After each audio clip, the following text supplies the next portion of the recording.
You're doing everything right, or at least everything that you have been told is right. You're eating reasonably healthy, you're moving your body, you're taking the supplements, drinking the water, getting your steps in, focusing on your sleep.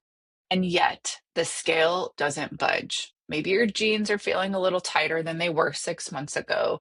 Your energy tanks at 2 p.m. like clockwork every single day. You're sleeping 7 hours and still waking up feeling like you pulled an all-nighter.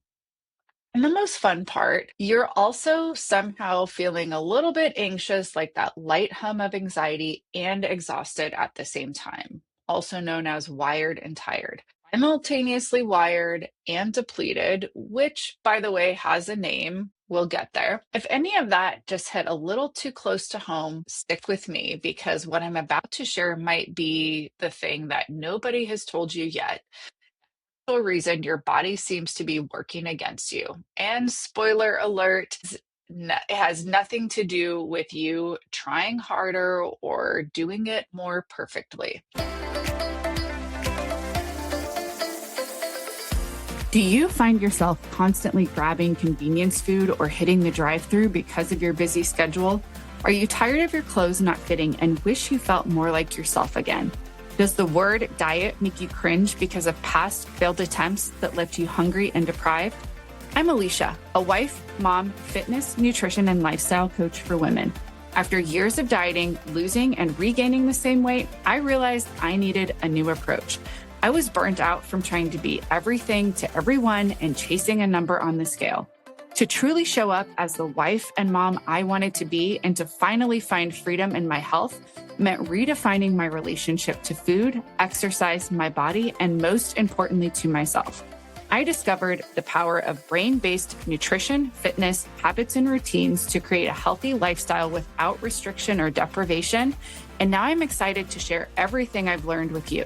If you're ready to follow a simple brain-based nutrition and fitness plan built on habits and routines designed for busy moms and women, you're in the right place. Let's do this together.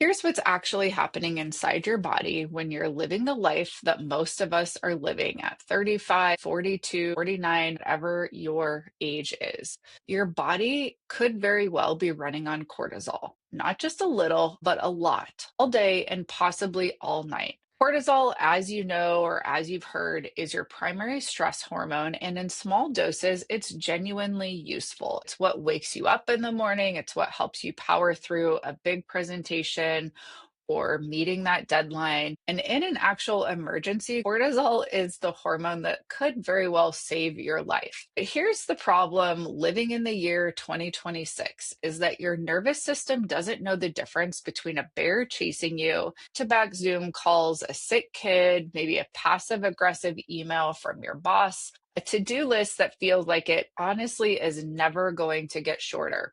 To your body, it all registers as a threat, and your body responds the same every single time.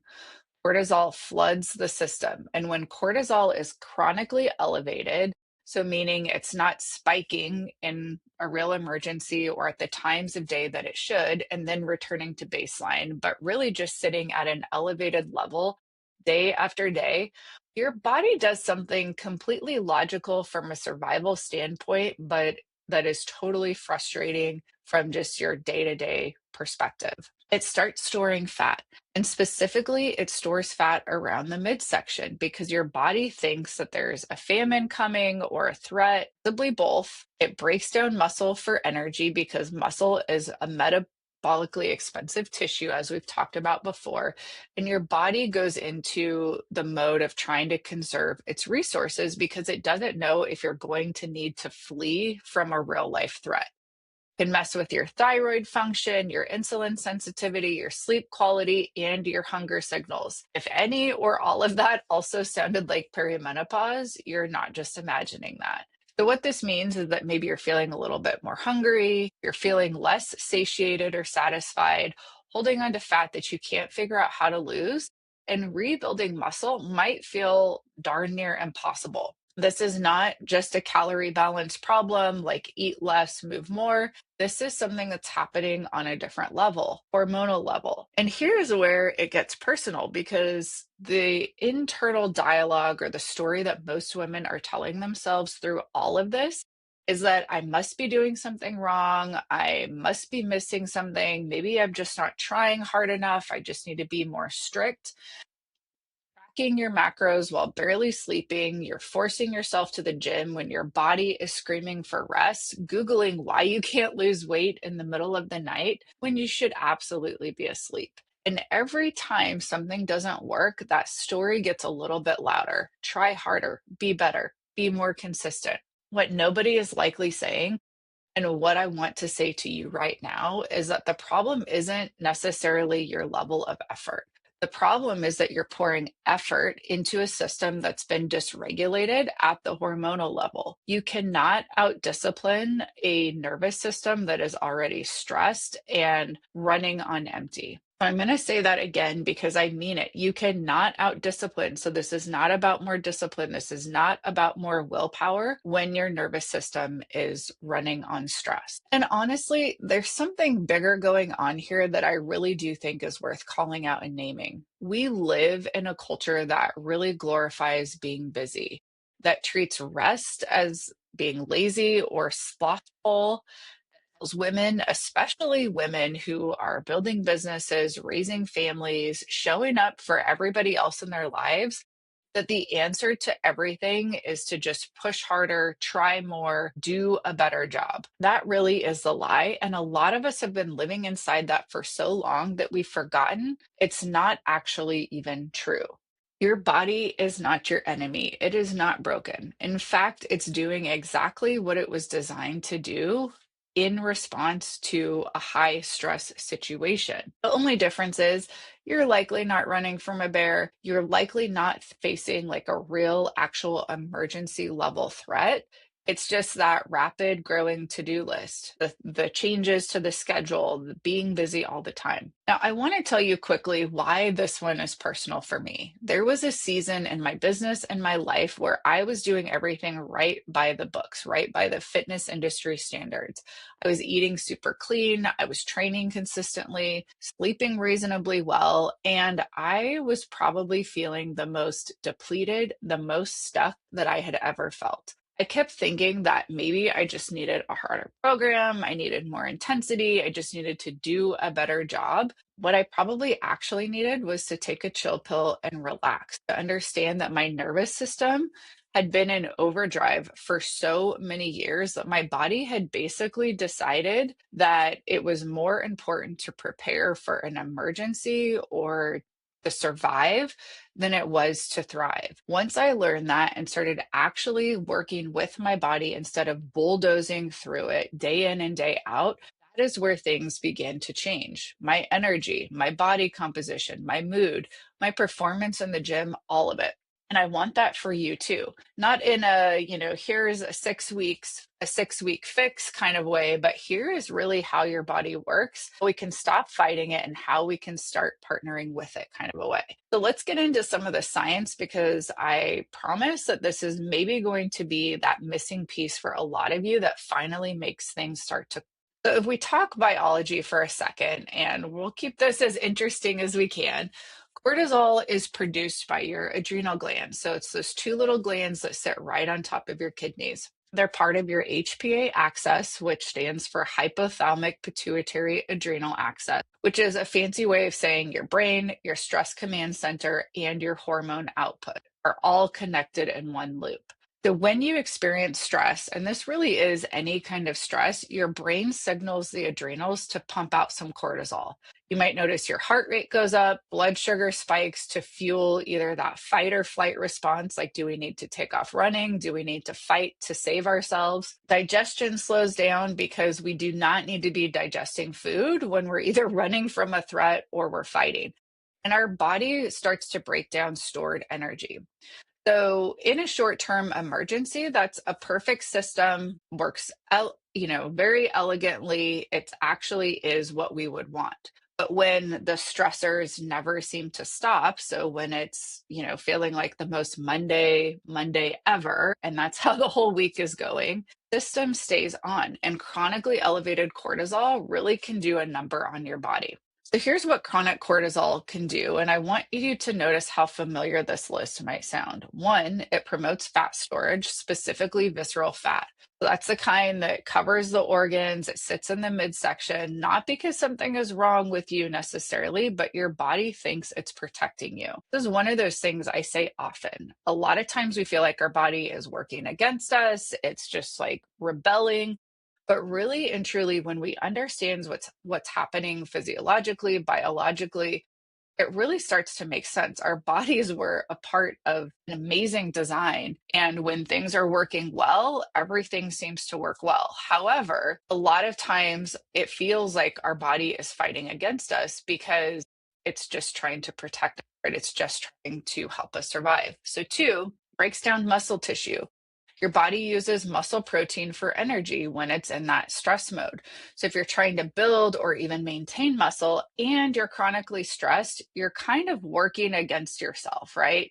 So if you think about it, if our cortisol is elevated, if we're in sort of that stress state all the time, our body is going to be signaling to break down muscle, to store fat, not to build muscle. Even if we're eating our protein, we're hitting our protein target, and we're hitting the gym and we're lifting our weights. Three, it disrupts your hunger hormones. So ghrelin, that's the I'm hungry hormone. That goes up. Leptin, which is the I'm feeling full or satiated hormone, gets blunted and that signal isn't received quite as well, which is why you can eat a full meal and still feel unsatisfied. It could be also why cravings for sugar and carbs are ramped up because it's basically is what your body is signaling. We need more energy. So it's not a willpower failure. I want to say that there are also some other things that we can do, right? So it's like when we are looking at these symptoms, it's not necessarily that this is exactly what's going on, but this could be a piece of the puzzle. So that's where we put our detective hat on. We really start to go into evidence gathering mode and figure out what is the source for these symptoms. Or you might also notice some disturbances with your sleep. So cortisol and melatonin are supposed to be on kind of a seesaw. Cortisol high in the morning to help get you up, get you out of bed, melatonin high at night. When cortisol stays elevated into the evening, your sleep can suffer, your recovery suffers, and then get this, your body ends up producing more cortisol to compensate for the poor sleep. It's this sort of vicious loop. You might also notice that your thyroid function is impacted. So elevated cortisol can suppress the conversion of T4 to active thyroid hormone, the one that actually is responsible for running your metabolism. So you can have like quote unquote normal thyroid labs and still feel like your metabolism is slowed way down. Now, add all of this to the fact that at around 35 and beyond, for a lot of women, estrogen starts declining. It's gradual, maybe at first, and estrogen, among many other things, actually helps regulate cortisol clearance. As an anti-inflammatory effect, it supports serotonin and GABA, which are some calming neurotransmitters. So as estrogen goes down, your stress resilience oftentimes goes with it.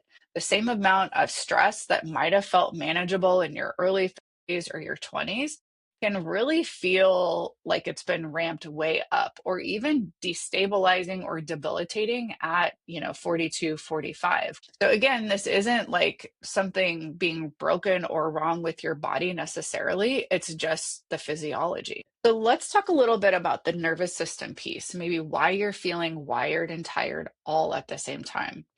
I want to introduce you to that concept that might genuinely change how you understand yourself. So, your autonomic nervous system, that's the part of your nervous system that runs automatically, right? It's kind of in the name there. It's below your conscious control. So, it operates in two primary states. There's the sympathetic, which is your fight or flight state, it's the gas pedal, high alert, cortisol pumping. And then there's the parasympathetic, which is also known as the rest and digest state. So this is more like the brake pedal, recovery mode, where healing, hormone balance, and fat metabolism actually happen. Most women who find themselves deep in the all or nothing cycle. Maybe they would describe themselves as driven, achieving. Really, those high achievers, the women that we tend to work with at the Strong Her Way, are living primarily in that sympathetic dominance. So their gas pedal is stuck on pretty much all the time. Here's the kicker, and maybe you've been kind of piecing this together through this episode, or if you've listened to previous episodes. Intense exercise, radical calorie restriction, and underfueling your body is really not going to be a gal's best friend if your nervous system is already stuck in that like high rev state. So if your system is already maxed out, then adding like boot camps and a ton of cardio, underfueling your body, super intense workouts without enough recovery is going to be like not the winning formula for you. A good one in the right dose, right? So if you're already running on empty and you drag yourself to a 60-minute HIIT class, you might actually be adding cortisol load to a system that's already overwhelmed. This is not an excuse for us to completely stop moving, but it is an invitation to take a step back and really assess objectively whether or not the way that you are currently approaching your health and your fitness goals really is the best move for you, given maybe like where you're at hormonally, so your age, perimenopause, and whatnot. But also, if you tend to be that person that's kind of always running, always humming. So, what does it look like to actually regulate your nervous system? Because I'm not going to give you this like long list of stress less tips and then just send you on your way. I want to talk about the real stuff. So, first, let's kind of reframe what we're even doing here. This isn't about becoming a person who, is necessarily like sitting for at least an hour every single day in complete silence and quiet. Although sometimes, I'm not going to lie, that does sound like a pretty rad way to start the day. This is really about becoming a woman who knows how to shift her own physiology through lifestyle changes. So it's about having those different tools, recognizing when your system is dysregulated or a little off, and then being able to step in and powerfully do something about it. That's a whole different kind of fitness, but it is a part of fitness nonetheless. So it's not necessarily just about how much you can lift or how far you can run, but how well you can regulate your own internal state. And honestly, it might be one of the more important fitness skills that you develop in this season of life. So let's talk a little bit about some practical regulation strategies that are all kind of backed in some different research, evidence-based research to support it. Here's what the research is supporting right now and what it looks like in real life. So one, I love it. Strength training. This really could be one of your best cortisol management tools as long as we're doing it at moderate intensity and not the run yourself into the ground kind of resistance. It's one of the most well-researched tools for reducing chronic cortisol over time. It improves insulin sensitivity, stimulates growth hormone, builds muscle that cortisol is actively trying to break down. 2 to 4 sessions per week of intentional strength training is enough. You do not need more volume. You do not need to be going 6 days a week. You probably actually need more recovery between sessions, especially if you're kind of nearing perimenopause or if you've been running at that high rev state for a long period of time. So again, it's finding that Goldilocks. It's not too little, right? So not too little of intensity, but also really and truly some of the more popular types of fitness, especially for women, are probably going to be a little bit on that higher intensity. So you want to find that moderate intensity right in the middle. Sleep. So I am shocked now about how much of my lifestyle choices are focused on how I can actually get better sleep. And I think it's something that we really take for granted when we're in our teens and our 20s and we're sleeping really pretty good until we're not sleeping anymore. You have to recognize that getting quality sleep is no longer a luxury. It is really and truly a non-negotiable. Now, hear me, I understand that depending on your season of life or the age of your kids, good quality sleep or even enough sleep might be hard to come by, or those nights might be few and far between. Something to beat yourself up over. However, it is something to recognize of like, okay, if some of this stuff is completely out of my control, then being really diligent about doing the best that you can to take ownership of what is within your control. So I know that you know sleep matters, but I want you to hear it through this lens. Sleep is really when cortisol resets. Sleep is when growth hormone pulses. Sleep is when your brain is literally clearing out all of the metabolic waste. So, getting 7 to 9 hours really isn't this nice to have. For women who are over 35 and trying to build muscle or manage their weight, regulate their hormones, it is a part of your training program. It really is a part of the program. The program isn't just how many days you're going to the gym or you're working out or how many sets and reps. The program is the resistance training, but it's also the sleep and the recovery. It's also hitting our protein targets. It's also getting our fiber, right? That we have to take a step back and really see that all of those different pieces are a part of the bigger program. And if you're lying awake with your brain going at full volume, that is maybe a signal that your sympathetic nervous system is kind of keeping the party going, which brings me to the next tool, utilizing some breath work. So, this can be really one of the faster access points to your parasympathetic nervous system. And your breath is the only part of your autonomic nervous system that you can consciously control. That makes it a direct lever into your overall physiology. So, we want to think about slow, extended exhales because those are going to activate. Slow, extended exhales activate the vagus nerve, which is the main highway of your parasympathetic nervous system. So remember, that's the rest and digest. Within minutes, with those slow exhales, you're going to notice your heart rate drops, cortisol starts to ease, and your body begins to shift states from sympathetic to parasympathetic. The research on this is legitimately impressive. Even 3 to 5 minutes of extended exhale breathing, so inhale for 4 counts, exhale for 6 to 8 counts, creates measurable changes in heart rate variability, which is the best proxy for nervous system regulation. Number 4, strategic nutrition. So, thinking about eating to calm your body and not to spike things. So, under eating, especially if we're over exercising, but under eating in and of itself, the stressor. Skipping meals is a stressor. Extremely low carb diets. When your cortisol is already elevated, all of those things can be stressors and can actually make things worse because your body needs glucose, and in its absence, it's going to produce cortisol to manufacture it from muscle tissue.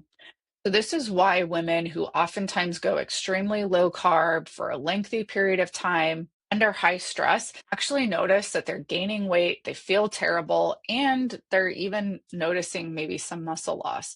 Their bodies are using cortisol to survive that caloric and carbohydrate restriction. Adequate protein, if you are not new to the show, then this is not going to be a new recommendation, but adequate protein. So we're talking at least 30, maybe 40 grams per meal can support muscle retention and help stabilize blood sugar. Carbohydrates, especially around your workouts and in the evening, can support serotonin production and cortisol recovery. The caveat I will say there is that if you are choosing to eat some carbs later on in the evening, you might also want to go for a relaxing casual stroll. So we're not trying to get the heart rate up. And then you also are going to want to focus on having some carb sources that are less processed and higher in fiber so that we don't get that blood sugar spike. But those really can support kind of that relaxing effect and help you sort of calm down. And eating consistently throughout the day. So, not necessarily just like starving yourself and then trying to catch up can also be a tool or a strategy that you can use to keep your blood sugar stable and cortisol from spiking unnecessarily. We're not going to get into the nuance of intermittent fasting and all of those things. There are certainly other people out there that are going to be way more versed in fasting and its effect, its benefits. My personal stance on that is that if you have a long enough window between dinner, so the last time you eat at night and then the next time that you eat in the morning, I really don't think that you probably need to do much more fasting than that. So it's like if you can close your eating window maybe at 6 o'clock night, and then you open it up again 6 o'clock in the morning, you've got 12 hours of fasting under your belt. But again, like I said, that's not the purpose of this episode. There's a ton of other great resources out there. So if you're more curious about that. But for the sake of our conversation, a lot of women that are already stressed, maybe feeling anxious, that wired and tired, potentially fasting is just not going to be something that helps your body actually relax. One last thing to note on the nutrition front here as well is that it's not just about what we're eating, but it's about how we're eating. So are we eating on the run? Are we eating in the car? Are we eating standing up in a hurry, feeling stressed? Again, all of those things are going to be signaling to the bodies that it is a high stress state. So, this is where, as often as you can, we want to sit down, we want to slow down. So, maybe even doing some of the breath work or relaxing yourself in some way. Just taking a couple deep breaths, really trying to get yourself into a more relaxed state before you start to eat is going to signal that your body is safe. It is time to rest and digest. So, again, kind of moving yourself into that parasympathetic state while you're eating. I think a lot of times that's something that gets overlooked or ignored, but in talking to gut health specialists, people that really focus on and specialize in digestion, that is one of the things that comes up in every single conversation. The importance of, yes, like let's focus on the food that we're actually eating, the what part of it.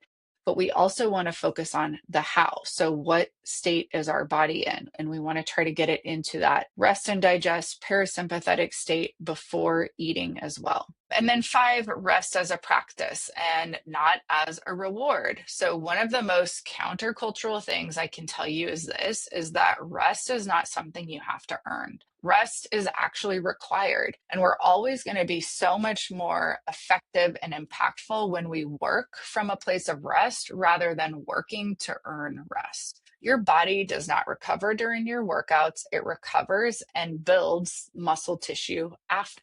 Adaptation, muscle building, hormone rebalancing, all of that happens in the recovery window. So if you're always in go mode, there really is no recovery window. And without recovery, there is also going to be very little or no progress at all. So this means having intentional scheduled days off from intense training, or in your program, making sure that you have a deload week every once in a while. It means having that hard stop in the evening and not getting on your phone, not checking email, not thinking about work. It means doing something, anything that is genuinely pleasurable to you and really requires nothing from you. I know for a lot of the high achievers, driven women that are listening to this, can sound really radical and can feel really uncomfortable. But I promise you, as somebody that has recovered from that exact same lifestyle, it really is going to be a key part in helping you reach your health and your fitness goals. Okay, here is your homework from this episode. And I mean real doable homework. So this week, I want you to pick one of the regulation strategies that we've talked about and do it this week. Be intentional about scheduling some time to do it every single day, even if it's just for a few minutes. You don't have to pick all of them. In fact, I want you to just pick one and focus on that. And maybe it's that 3 to 5 minutes of slow breathing before you open your phone in the morning. Maybe it's a 15-minute walk after your meals. So again, leisurely, relaxing walk. Maybe it's committing to that hard stop at 9 p.m. and actually honoring it. One thing over the next 7 days and see what you notice starts to shift. Now, of course, like with anything, you might notice some immediate results. They're going to feel probably pretty small and insignificant. You're going to see the most impact when you are committed to doing this over a longer period of time. So, if you're listening to this and thinking, I want more than one episode's worth of support on this, really is exactly what our programs are designed for. So, Fit and Fueled is our signature coaching program. It's built entirely around this philosophy of working with your body, not against it. We look at the training, the nutrition, the recovery, the mindset patterns that are keeping you stuck, and we build an approach that really fits your life and your physiology for this stage. It's not a one size fits all. It's not another diet with a start and end date. but rather a sustainable, identity rooted approach that really makes sense for women over 35 who are done with dieting and done feeling like they're constantly starting over. You can find all of the details at herway.com/fit and fueled. The link will also be below in the show notes. Now, before I let you go, I want to say one more thing. If you stay in the pattern of pushing through, going harder, treating your body like it's a machine that should just cooperate, the cortisol problem isn't going to fix it. In fact, it's going to compound, and you're probably going to notice that the results just keep getting further and further from what you want. So, if it's that fat around your midsection that's just accumulating, visceral fat is metabolically active in ways that can increase inflammation, raise cardiovascular risk, and affect insulin sensitivity. Chronically elevated cortisol is associated with a risk of depression, anxiety, cognitive decline, and immune dysfunction over time. I don't say that to scare you. I say it because it matters. Your body is not just an aesthetic object. It really is the vehicle for everything that you're building and all of the things that matter to you. And it really is worth taking care of, not with punishment, not with perfection, but with the intelligence and compassion you would really give to the other people in your life that you love. So here's the vision that I hold for you. And I do mean this. It's a version of you who walks into your days and your weeks with actual energy, who feels strong and confident in her body, not because she's hated herself enough to make it happen or has punished herself into it, but because she's finally learned to work with her physiology, who's busy building muscle, sleeping deeply, nourishing herself well, and doing it without the all or nothing spiral, who isn't wired and tired, who knows how to regulate herself, who's built a body and a relationship with that body that she is genuinely proud of. Is available to you, not eventually, not when the perfect time happens, not when things calm down, but it's available right now, starting with one decision to do things differently. Okay, thanks for hanging out this week. I will be back with you next week. In the meantime, relax, take it easy, move slowly, focus on incorporating that rest. Take care of yourselves this week, ladies. I will talk to you soon.